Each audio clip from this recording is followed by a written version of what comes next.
Well, we all know that feeling. You've been up for about 8 hours, maybe more. You're starting to feel that lull as far as energy levels, and you're thinking about a nap. It might be the exact pick-me-up you need, but how good are naps for you anyway? Dr. Cheryl Ziegler is here with us to talk about naps. They always sound great, but you got to be able to get in and get out of a nap. That's the hard part for many. Yes, that's true. So power napping is when you sleep anywhere between 20 to 30 minutes at a time.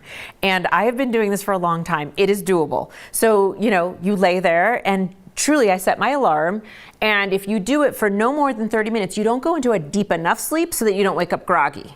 So you truly wake up like in a light, it's like a very deep rest or a light sleep.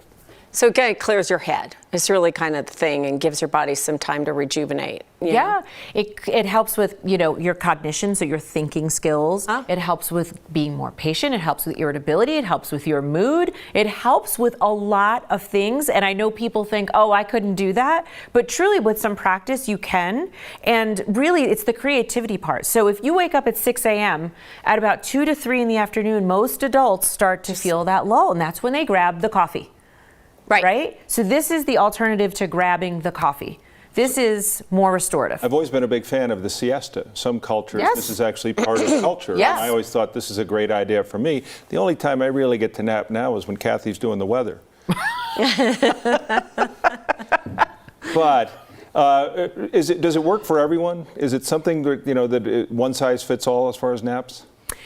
I think that the data says, particularly for adults, it really does. It also works, interestingly, for both groups of people. People who are sleep deprived and even, 7 to 9 hours is the recommended amount of sleep.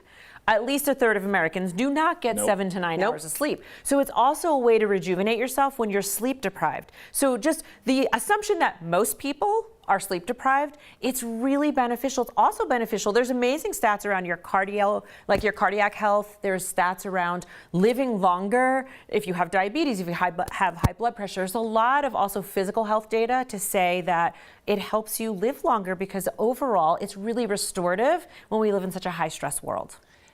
I've always said, when you're in preschool and kindergarten and they tell you it's nap time and you're like, no. And then the rest of your life you crave it. Yeah.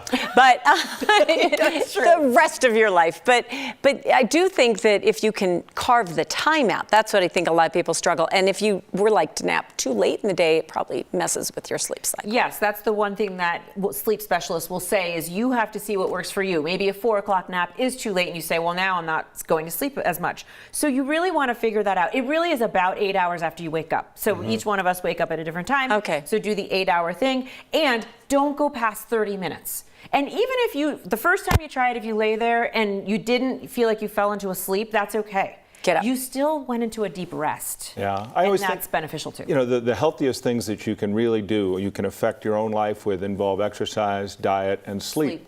And exercise and diet are hard, so I'll just do the sleep one. Yes, me too. There you go. I'll choose door number 3.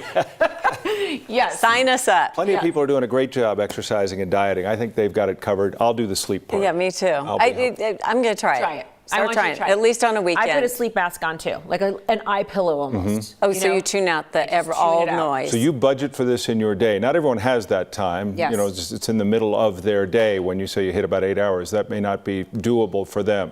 I want to tell you that I started when I was a young mom, and I did it about 11 a.m. One time I overslept picking up from preschool. But I started really then when I was exhausted, and now I do it as just being restorative and more creative, honestly, in the afternoon. And now you have a new puppy, so it's like being a new mom. Oh, yes. Okay. Puppies are good at napping. Oh, and not at 4 o'clock, because you're supposed to be watching our show. Right. Not during the weather either. Well, that's kind of insulting, Tom. I know. I think Kathy's going to be a little hot on me. Speaking of Kathy, she's coming along with the weather. Dr. Ziegler, it's always good to see you. Thanks.